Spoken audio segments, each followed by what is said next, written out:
반갑습니다.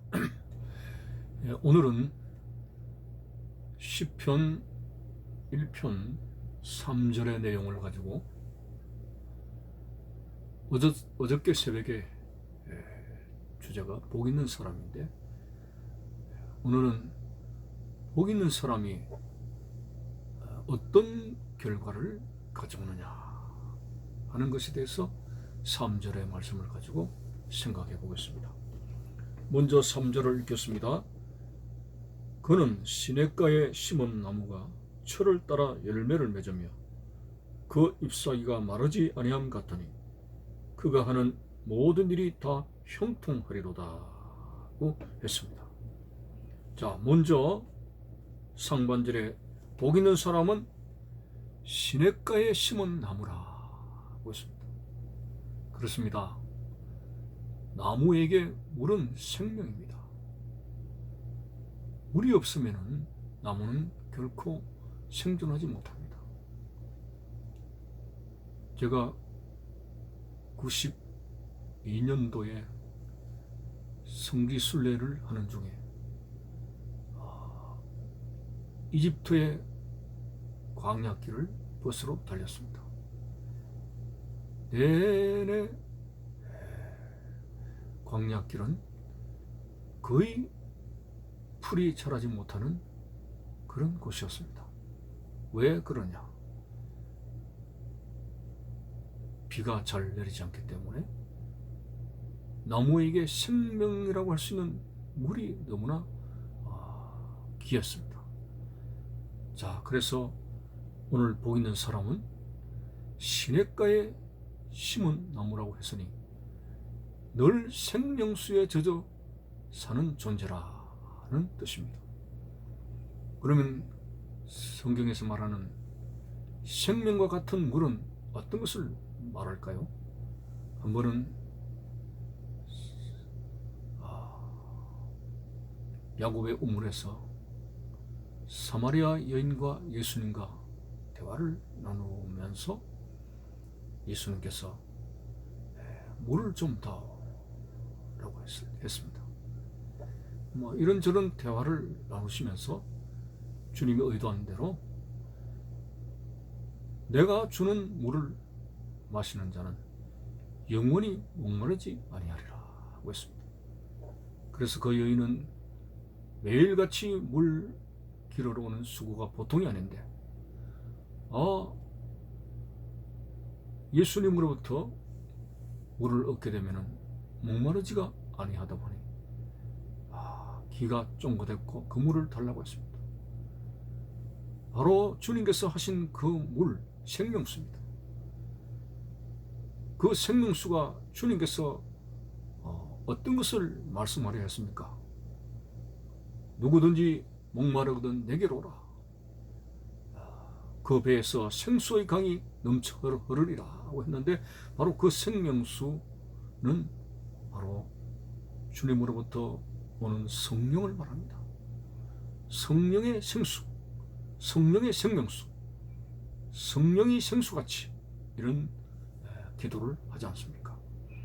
그래서 시냇가에 심은 나무라고 하는 것은 성령의 생수를 공급받는 은혜에 늘 가득 찬 하나님의 사람, 바로 그 사람이 복이 있는 사람이라고 하였습니다. 참으로 이 땅에 살아가는 날 동안에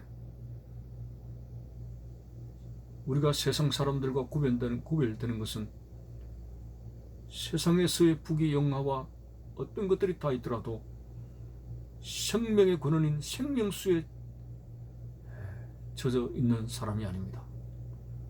전혀 생명수 한 방울도 경험하지 못하고 사는 사람들이 오늘 주님 밖에 있는 사람들입니다.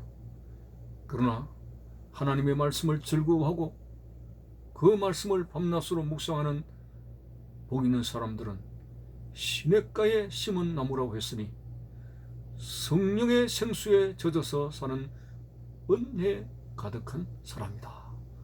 이렇게 정의를 하고 있으니 오늘 여러분들은 하나님의 말씀을 들을 때마다 우리의 속에서 하나님의 성령의 생수가 흐르니 이게 얼마나 큰 은혜입니까? 생수, 생명수를 가지고 생명수를 경험하고 생명수를 섭취하고 살아가는 우리들이야말로 복 있는 사람들이고 바로 영생에 이르게 되는 하나님의 사람들입니다. 자, 이렇게 시냇가에 심은 나무가 철을 따라 열매를 맺는다. 하나님은 이 땅에서 가난하고 약하고 천박하고 공부 못하고 못생기고 이런 거 따지지 않습니다. 사람을 외모로 보지 않는다고 했죠. 그런데 요것만큼은 용납이 안 되는 경우라고 할 수 있겠죠. 그것은 무엇을 말합니까? 열매를 맺지 못하는 신자. 포도원 지기에 열매에 관한 비유가 나오죠. 3년 동안 지켜봤는데 열매를 맺지 못했어요. 그래서 그것을 땔감 처리하자고 도끼 이야기가 나왔습니다만은 포도원 지기가 한 번만 더 참아달라고 하는 애원하는 모습이 나옵니다. 이 땅에서 우리가 가지지 못하고 모든 열악한 조건에 있는 그런 것에 대해서는 하나님이 책망 안 하십니다. 약한 자를 들어서 강한 자를 부끄럽게 하시는 하나님, 전능하신 하나님께서 우리의 약한 모든 환경 속에도 하나님이 우리를 쓰시면은 얼마든지 할 수 있는 사람이 되는데, 그런데 문제는 1달란트, 2달란트, 5달란트 하나님께서 일꾼으로서 맡겨 놓은 것에 대해서 열매가 없다는 것이에요. 열매 맺지 못하는 것은 용납이 안 되는 것 같습니다. 그러나 오늘 복 있는 사람은 시절을 쫓아 철을 따라 과실을 맺는다, 열매를 맺는다고 하였습니다. 얼마나 안전한 삶이고 얼마나 든든한 삶이고 하나님 앞에 칭찬받는 삶이 되겠습니까? 자, 그런데 여기서 열매라고 하는 것은 자꾸 세상적으로 생각하지 마시기 바랍니다. 아, 내가 부자가 되는 열매인가?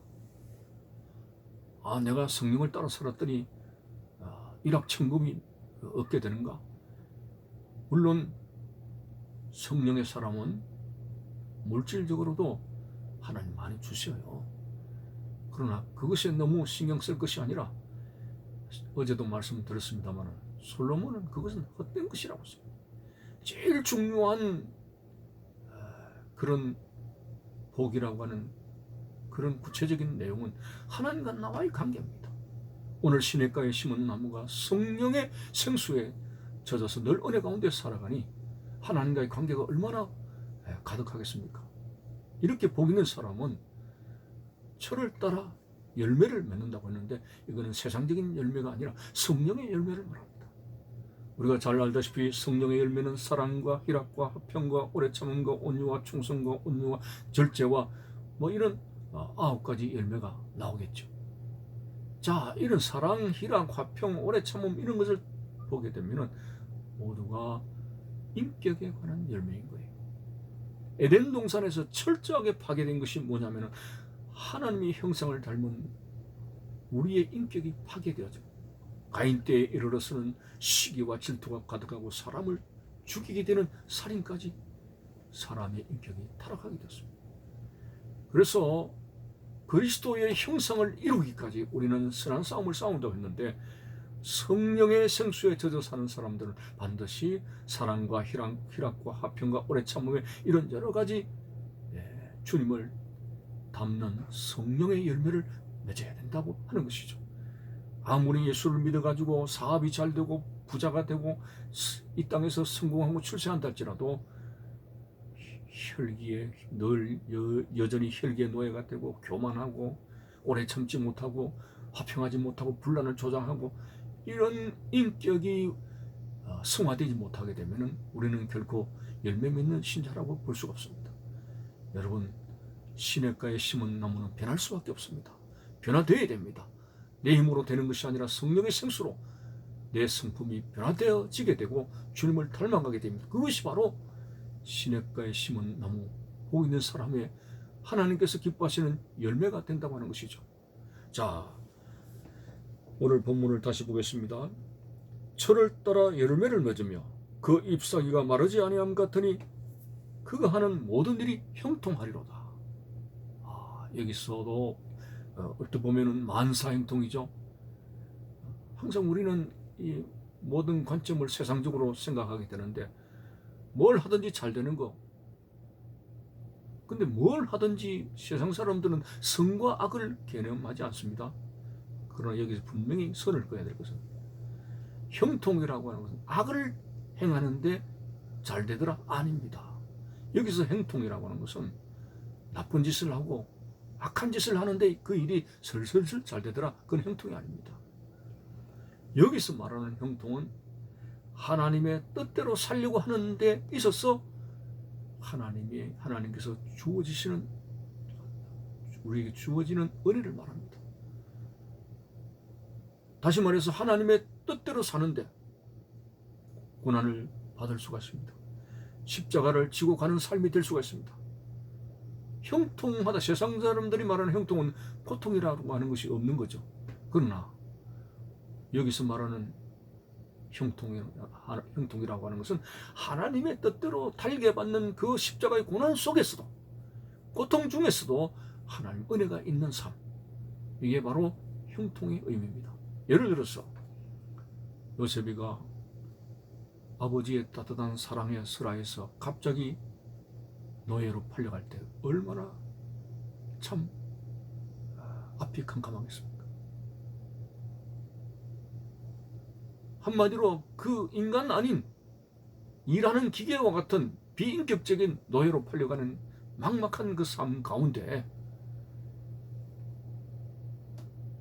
그 요셉의 주인 보디발이 한 고백입니다.